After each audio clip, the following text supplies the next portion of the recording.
छुआ हाथी मृत्यु पुणी एक हाथीर मृत्यु होइतिबा जणा पड़िछि। हाथी सुरक्षा नारे राज्य में कोटी कोटी टंका खर्च होउथिले।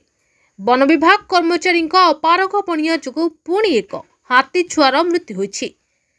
एभली चित्र देखा मिली खोर्धा बनखंड रणपुर रेंज मयूरझालिया निकट बोरबरझर बंध निकटरे। बोरबरझर बंधरे पानी भितरे एक छुआ हाथीर मृतदेह पड़िथिबा स्थानीय लोके देखा पाइथिले। यापर केतेक लोक मिसिकरी पानी भितरु मृतदेह को काढ़ी बाहर रखिछन्ति। मृत छुआ हाथीर बयस 3 वर्ष हेबो बोली अनुमान करा जायछि।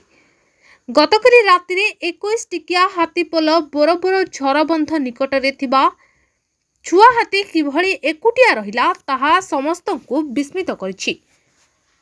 एपर्यंत हाथी मृत्युर कारण अस्पष्ट रहिछि। स्थानीय लोके वन विभाग को दायी करछन्ति। आपण मानकर स्नेह श्रद्धा एवं भल पाइबा को पाथेय करी मणिभद्रा खबर यूट्यूब फेसबुक एवं पोर्टाल ले तार सफलता बजाय रखिछि।